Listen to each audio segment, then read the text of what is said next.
Bonjour à tous, j'espère que vous allez bien. Dans cette vidéo, je vous propose de mettre le focus sur l'auteur d'un manga culte. Ça a marqué une génération de mangaka et d'otaku. On va parler aujourd'hui de Masami Kurumada, l'auteur de Senseiya.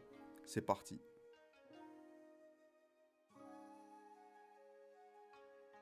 Masami Kurumada, il est né le 6 décembre 1953 à Tsukishima, dans le quartier Shuoku de la préfecture de Tokyo. Donc son père travaillait dans la charpente et sa mère était poissonnière. Donc il vient d'un milieu vraiment modeste. Sa passion pour le manga, elle démarre relativement jeune. Il raconte que lors de sa 5e ou 6e année d'école primaire, il allait régulièrement dans des magasins qui louaient des mangas pour 5-10 yens, ça fait quelques centimes d'euros. Avant ça, il avait déjà lu quelques mangas plutôt destinés aux enfants comme Shonen Jet ou Billy Pack. Mais il raconte que le style très arrondi avait fini par devenir ennuyeux et qu'il n'envisageait pas de devenir mangaka à ce moment-là. Le déclic, il va l'avoir quelques années plus tard, dans les années 60-70, quand les Gekiga sont arrivés. Donc les Gekiga, c'est un style de manga qui cible plutôt les adultes, avec des histoires plus dramatiques et des dessins plus durs, plus violents quoi. Il cite des auteurs de ce style comme Eiichi Arikawa ou Mitsuyoshi Sonoda, on y reviendra juste après. Au lycée, il pratique le judo, ce qui sera une inspiration dans son travail, et il participe déjà à des concours de manga. Mais à ce moment-là, il a toujours pas décidé s'il voulait devenir mangaka, et vers la fin du lycée, il se demande même s'il doit chercher un travail ou continuer ses études. Finalement, il n'a pas envie de devenir salarié, et il se projette pas non plus à l'université. Il se dit qu'il veut faire quelque chose de différent et qu'il a un petit talent pour le dessin. Des années plus tard, avec le recul, il dira qu'il n'était pas particulièrement doué pour le dessin et qu'il avait été chanceux d'entrer dans la profession. Il raconte également qu'il a raté pas mal de cours au lycée pour notamment jouer au mahjong, et c'est à cette époque que sort Otoko Ippiki Gaki Daisho de Hiroshi Motomiya, qui a fait un carton dans le Jump. Selon Kurumada, à l'époque, le Jump lui apparaissait comme un regroupement de dessinateurs amateurs, pas spécialement doués, et il se dit qu'il a une chance d'y figurer, et c'est comme ça qu'il dessine ses premières planches, et qu'il les envoie pour participer au prix Young Jump, qui est l'ancêtre du prix mensuel Hop Step Jump. Et c'est comme ça qu'il a démarré sa carrière. Comme tous les mangaka, Masami Kurumada il a des influences qui vont laisser des traces sur ses œuvres. Tout d'abord, il cite des auteurs considérés comme les pères du manga moderne comme Hiroshi Motomiya, Sanpei Shirato ou Mitsuteru Yokoyama. Il va notamment pas mal insister sur Motomiya qui selon lui a vraiment eu un gros impact sur son œuvre. Pour vous les présenter un peu, on a Hiroshi Motomiya, c'est un mangaka né en 1947 qui est également le fondateur du groupe de mangaka Moto Kikaku. Moto Kikaku c'est un groupe de mangaka et artistes japonais connu pour la création du manga Strider Hiryu qui sera exploité par Capcom pour un jeu d'arcade du même nom. En gros, c'est un jeu de plateforme. Motomiya, à la base, il voulait devenir pilote pour l'armée japonaise, mais il va devoir renoncer à cause d'une maladie cardiaque. Il a publié une vingtaine de mangas entre 1966 et 2012, dont son premier grand succès, Otoko Ippiki ga Kidaisho, qui est l'histoire d'un chef de gang, mais également des œuvres cultes comme Ore Sora, où on suit les aventures de Ippei Yasuda, un jeune riche qui décide de rejoindre la police, et Salaryman Kintaro, qui raconte les histoires de Kintaro Yajima, un ancien biker qui a promis à sa femme de devenir salarié et de se ranger. Donc ensuite on a Sanpei Shirato, lui il est né en 1932 et en plus de sa casquette de mangaka il est essayiste. Il est connu pour sa patte réaliste et son sens de la critique sociale. Il est notamment connu pour son œuvre majeure Kamuiden, où on suit Kamui, un enfant qui devient ninja, Shusuke issu d'une famille de serviteurs qui veut devenir agriculteur, et Ryu no Shin, fils d'un guerrier qui veut venger sa famille. Shirato il est surtout connu pour ses œuvres traitant des ninjas, dont Masami Kurumada était fan quand il était enfant. C'est aussi lui l'auteur de Seton Dobutsuki, plus connu en France sous le nom de Booba le petit ourson. Pour terminer avec Shirato, il a été aussi une grande source d'inspiration aux deux légendes que sont Katsuhiro Otomo, donc le créateur de Akira, et Masashi Kishimoto, le créateur de Naruto. Enfin, dans les grandes influences de Masami Kurumada, on a Mitsuteru Yokoyama. Il est né en 1934 et il est réputé pour être le premier à avoir publié un manga avec un mecha géant, avec Tetsujin Nijuhashi en 1956, mais il est également le premier à avoir publié un manga de type Magical Girl avec Sally la petite sorcière en 1966. Et donc les gars, ça c'est le premier robot géant du manga. Donc là, on vient de voir les influences majeures de l'époque de Masami Kurumada, mais il y en a également d'autres que j'avais citées en intro. Tout d'abord, on a l'influence des Geigika, dont Sanpei Shirato, qu'on a vu juste avant, est considéré comme un pionnier, et pour lesquels il citera Mitsuyoshi Sonoda. C'est un mangaka né en 1940 qui utilisait également le pseudo Hidekazu Arikawa, qui est notamment connu pour Sangokushi et Akakishi no Eleven.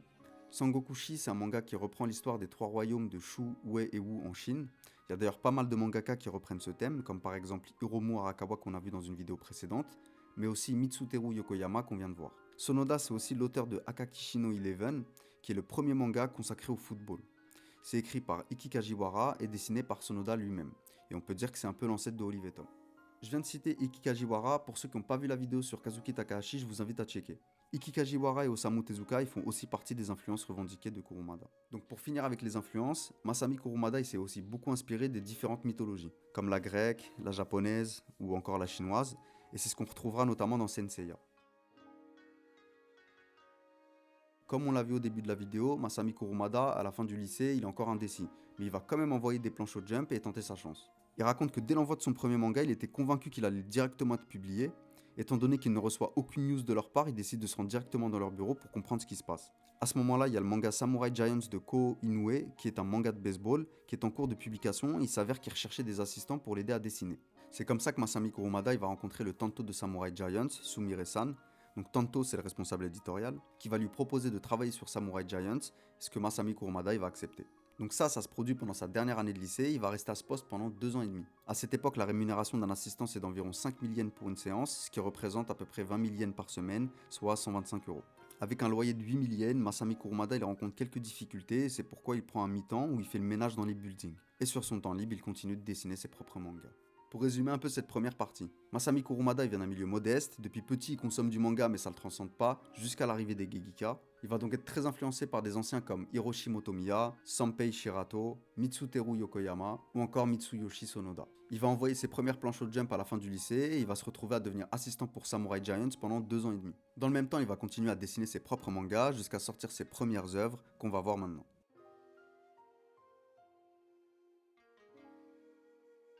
La première œuvre notable de Masami Kurumada, c'est Otoko Raku, et c'est l'œuvre qu'il avait envoyée au Jump quand il était encore au lycée. C'est un one-shot de 31 pages inspiré de Otoko Ippikigaki Daisho de Hiroshi Motomiya, dont on a parlé juste avant, et qui relate les histoires d'une fille un peu garçon manqué dans un cadre scolaire. Ce serait après l'envoi de cette œuvre que Masami Kurumada s'est rendu dans les bureaux du Jump, et qu'il a fait la rencontre de l'éditeur de Samurai Giants qu'il a embauché comme assistant. À l'âge de 20 ans, donc en 1973, il va réellement faire ses débuts avec Sukeban Arashi. Là, en fait, il reprend un peu ce qu'il avait fait sur Otoko Raku, sauf qu'il va mettre un personnage féminin pour se différencier de ce qui se faisait dans le Jump à l'époque. Dans Sukeban Arashi, on suit Rei, qui est la boss de son lycée où elle fait la loi. Un jour, il y a une nouvelle élève qui va débarquer de Tokyo, Shizuka, et c'est un peu l'inverse de Rei. Elle est belle, intelligente et blindée. À partir de là, il y a une rivalité qui va naître entre les deux et ça va chambouler tout le lycée. Sukeban Arashi, ça devient une série régulière du Jump à partir du numéro 22 du magazine. Je vous rappelle qu'à ce moment-là, on est encore dans le début du Jump. Mais ça va être annulé 20 numéros plus tard, notamment à cause du choc pétrolier de 1973 qui a impacté la disponibilité du papier. Moins de papier, donc moins de planches par chapitre. Donc jusque-là, Masami Kurumada il a fait plusieurs one-shots, mais il n'a pas encore rencontré le succès. Celui-ci il vient en 1977 avec une nouvelle œuvre intitulée Ring ni Kakero. C'est une série dans laquelle on suit Ryuji Takane, un jeune boxeur japonais, qui va combattre dans différents tournois à travers le monde. Et c'est clairement inspiré de Ashita no Jo de Tetsuya Shiba. La différence notable c'est que les techniques et les combats peuvent avoir une composante un peu surnaturelle. C'est publié dans le Weekly Shonen Jump entre 1977 et 1981 et ce sera compilé en 25 tomes. Au Japon, Ring ni Kakero va être un vrai succès qui marquera même une génération de japonais plus que Senseiya. Il faudra attendre 2004 pour que la Toei adapte le manga en animé, donc près de 20 ans plus tard, qui comportera 4 saisons dont seule la saison 1 sera diffusée en France. En 2000, Kurumada va d'ailleurs revenir avec Ring ni Kakero 2, qui est la suite directe du premier opus. Ça se déroule 20 ans plus tard et ça implique les enfants des premiers protagonistes. Entre 1978 et 1983, Kurumada va envoyer 2 one-shots. On a d'abord Mabdashi Jingi, c'est un recueil d'œuvres de Kurumada qui n'ont jamais été publiées en dehors du Jump. On y retrouve notamment les premières aventures de Rei de Sukeban Arashi. L'autre one-shot c'est Jitsuroku Shinwakai. Alors là c'est un concept assez original. En gros, juste après le succès de Ring ni Kakero, Kurumada va réunir une sorte de troupe autour de lui. Elle est composée de ses assistants et de son éditeur. Ensemble, ils vont former une sorte de clan appelé le Shinwakai. Le but pour lui, c'est de créer une atmosphère détente de travail avec une équipe soudée pour contrer la pression du Jump. Il va d'ailleurs leur rendre hommage à plusieurs reprises et notamment dans le dernier chapitre de Fuma no Kojiro qu'on voit ici. C'est un manga sur lequel on viendra juste après. Donc Jitsuroku Shinwakai, c'est un manga comique dont Kurumada et son clan sont des personnages. On est maintenant en 1982, Masami Kurumada c'est un mangaka respecté et déjà reconnu. Il va alors envoyer Fuma no Kojiro. Dans cette histoire, on est pris dans la rivalité entre l'Académie Akuo et l'Académie Shishikan, qui sont des écoles d'arts martiaux. L'Académie Akuo, qui se retrouve en difficulté, va demander l'aide du clan Fuma, réputé pour ses ninjas hors pair et qui va leur envoyer Kojiro. L'Académie Shishikan, elle est aidée par le clan Yasha, rival du clan Fuma. A partir de là, il y a une guerre entre les deux clans qui va reprendre, et l'enjeu c'est de récupérer les 10 sabres sacrés qui permettent de gouverner le monde. La série elle va connaître un petit succès, mais ce sera pas comparable à Ring ni Kakero. Ça va être compilé en 10 tomes et il y aura même une adaptation en animé en 1989. L'année 1984, ça va être une année moins cool pour Kurumada, il y a plusieurs séries qu'il va faire qui vont s'arrêter. La première c'est Otokozaka, c'est une œuvre dans laquelle on suit Jingi Kikukawa, un combattant qui n'a jamais connu la défaite et qui va se faire marbrer par Sho Takeshima alors qu'il intègre une nouvelle école. Malgré l'absence de succès, c'est dans ce manga qu'il va développer le concept de Cosmo-énergie, qui va reprendre plus tard dans Senseiya. Et la deuxième œuvre c'est Raimei no Zaji, donc là le personnage principal s'appelle Zaji et c'est un combattant super résistant avec plein de cicatrices. Alors qu'il vient d'intégrer une nouvelle école, il va se retrouver pourchassé par les tueurs d'une organisation appelée Home, qui sont à l'origine de la transformation de Zagi en cyborg. Avant de clore le chapitre sur les premières œuvres de Masami Kurumada, je voulais vous parler du Osamu Tezuka Star System. En gros, Osamu Tezuka, il avait l'habitude de réutiliser un même personnage, c'est-à-dire en conservant le même design et le même nom, sur plusieurs œuvres différentes. On a l'exemple du personnage Shunsaku-ban, qui apparaît en tant que détective dans Metropolis, mais qui apparaît également en tant que professeur dans Astro Boy.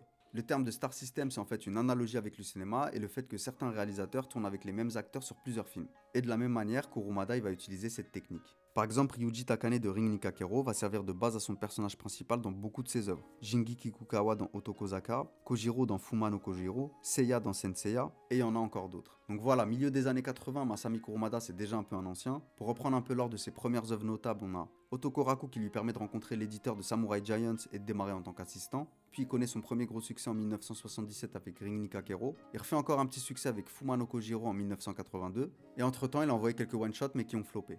En 1985, Masami Kurumada il est déjà bien expérimenté et il va envoyer ce qui est pour certains son œuvre majeure, Senseiya.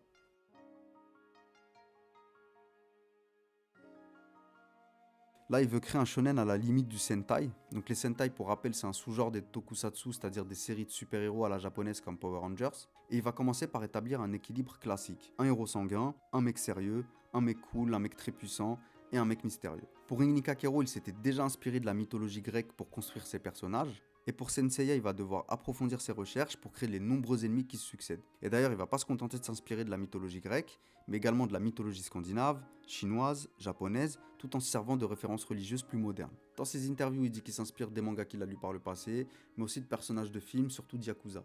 Il cite d'ailleurs la saga Jingi Naki Tatakai et les films de Fukasaku Kinji en général. Concernant le concept originel, Masami Kurumada précise que l'essence de son travail c'est le combat, et plutôt que d'avoir des personnages qui se transforment, il leur fait porter des armures. Le tout est inspiré par les constellations. C'est donc armé de toutes ces richesses et inspirations que Masami Kurumada va envoyer Senseiya, ou les Chevaliers du Zodiaque en français, en 1986, et ce sera prépublié dans le Weekly Shonen Jump. Dans Senseiya, on suit initialement les 5 chevaliers de bronze. Seiya de Pégase, Shiryu du dragon, Yoga du cygne, Shun d'Andromède et Ikki du phénix. Leur mission principale est de protéger Saori, qui est la réincarnation de la déesse Athéna sur Terre, et en face d'eux il existe des chevaliers noirs qui évidemment représentent les forces du mal et qui combattent les chevaliers d'Athéna. C'est un manga très riche visuellement, notamment grâce au nombre de personnages différents. En effet, Athéna elle commande 88 chevaliers et chacun est associé aux différentes constellations. Les chevaliers sont regroupés en 3 castes, donc bronze, argent et or, et chaque chevalier a une armure unique, aussi appelée close. C'est d'ailleurs je pense une des clés du manga, c'est la variété et la beauté des différentes armures. L'histoire elle va être découpée en 3 arcs principaux. D'abord l'arc sanctuaire qui est centré autour du tournoi pour obtenir l'armure du chevalier d'or du Sagittaire. Ensuite l'arc Poséidon Asgard où les chevaliers de bronze affrontent les chevaliers de Poséidon et les guerriers d'Odin. Enfin on a l'arc Hadès et pour résumer les chevaliers de bronze vont y affronter Hadès. Senseiya ça va être prépublié dans le Weekly Shonen Jump entre 1986 et 1990 et ce sera plus tard compilé en 28 tomes. Senseiya ça va devenir un énorme succès parce que c'est à peu près 50 millions d'exemplaires vendus. C'est autant que des mangas comme Cobra de Buichi Terasawa ou Devilman de Gonagai. Pendant la prépublication du manga, le Weekly Shonen Jump il est également passé de 4 à 5 millions de tirages par semaine, donc ça monte aussi l'engouement des lecteurs de l'époque.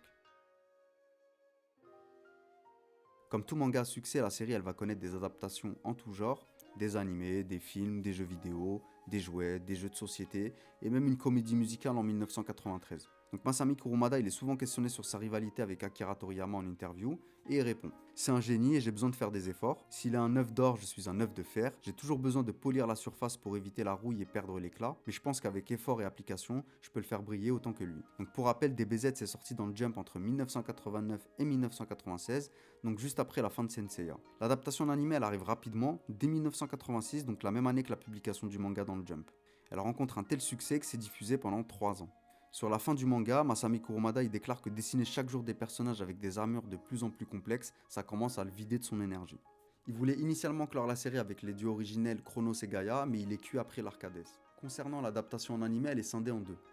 Il y a d'abord Senseiya, diffusé entre 1986 et 1989, composé de 114 épisodes et couvrant les 2 premiers arcs seulement. On a ensuite Senseiya chapitre Hades, donc entre 2002 et 2008, composé de 31 épisodes et qui est basé sur le dernier chapitre. Ensuite, il va y avoir plusieurs séries qui sortent de la chronologie originelle et qui proposent des histoires en parallèle. Il y a Senseiya The Lost Canva diffusé entre 2009 et 2011 en 26 épisodes au total.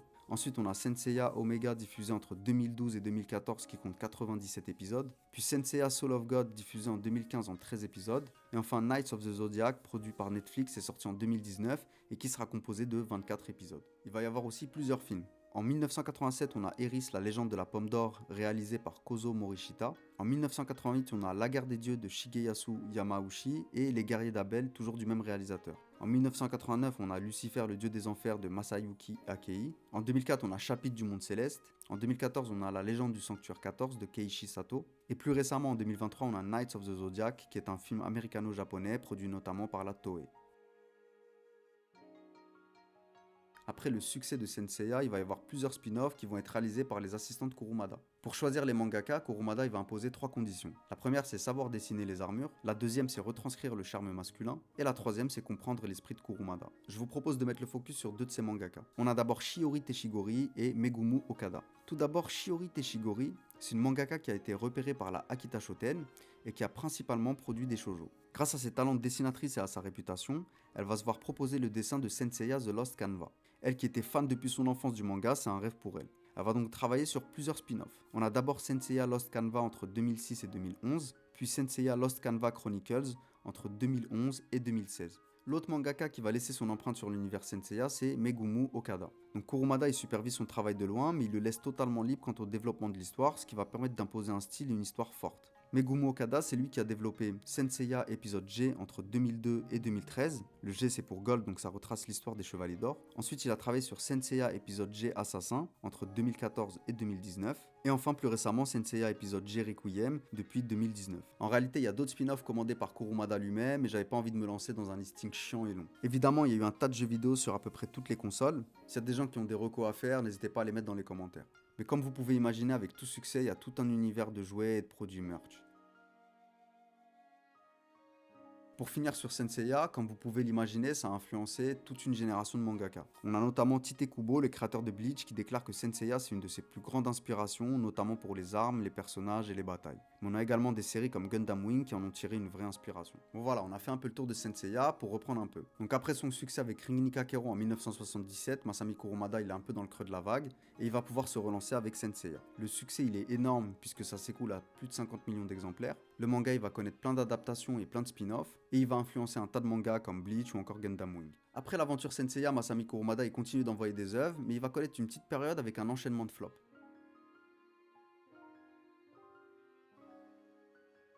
On est maintenant en 1991 et Kurumada il veut recréer une œuvre à partir des mécaniques de Senseiya.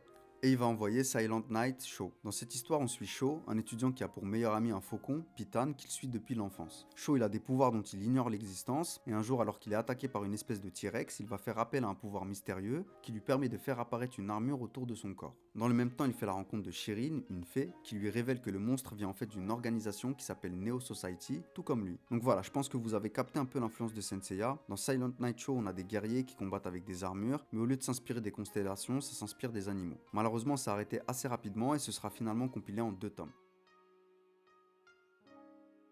Après cet échec, Kurumada décide alors de se lancer dans une nouvelle œuvre, Akane Hiro no Kaze. Donc Akane Hiro no Kaze, c'est une histoire qui se déroule au Japon à l'ère Edo. On y suit Shoshi Okita, un jeune samouraï qui est encore un rookie dans son clan. Et il sert son maître et ami Hijikata Toshizo. Donc ça, il va le sortir en 1992, mais malheureusement ça va être arrêté après un tome seulement.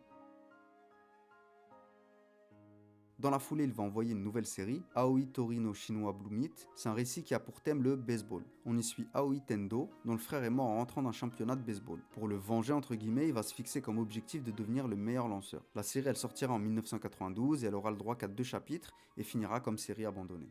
Donc pour résumer, après le succès de Senseiya entre 1986 et 1990, Kurumada va manger 3 flops. Silent Night Show en 1991, Akane Hiro no Kaze en 1992 et Aoi Tori en 1992. On peut dire que c'est une période un peu compliquée parce qu'il avait déjà connu de gros succès. Heureusement, l'horizon il va se dégager assez rapidement.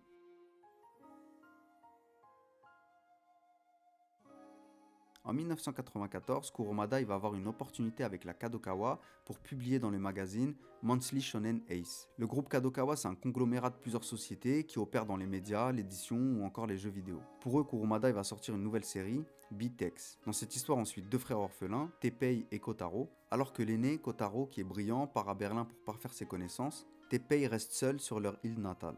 Des années plus tard, ils vont se retrouver, mais malheureusement Kotaro va se faire enlever par une organisation secrète qui s'appelle la Mechanica Imperum.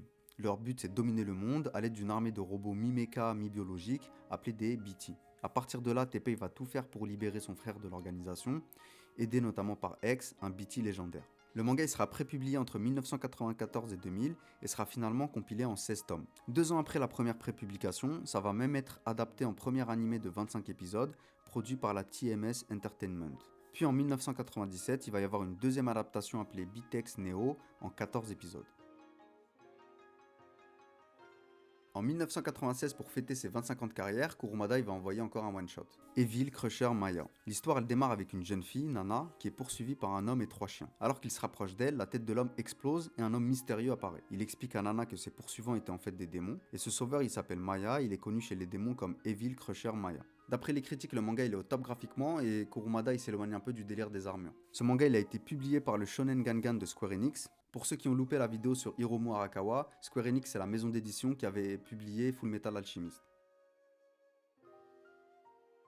Je vais finir par une dernière œuvre pour clore cette vidéo, donc c'est Ai no Jidai. C'est sorti en 2015 et c'est tout simplement une œuvre semi-autobiographique. Kurumada il y raconte son enfance, son adolescence et principalement le chemin qui l'a mené à devenir mangaka. Le manga il est publié par la Akita Shoten dont on a parlé dans la vidéo de Kazuki Takahashi. Évidemment en parallèle des flops et des nouveaux succès, Masami Kurumada il a toujours supervisé la franchise Senseiya. Comme on l'a vu, Senseiya ça a connu beaucoup d'adaptations en tout genre et Masami Kurumada il a toujours été sollicité sur les différents projets.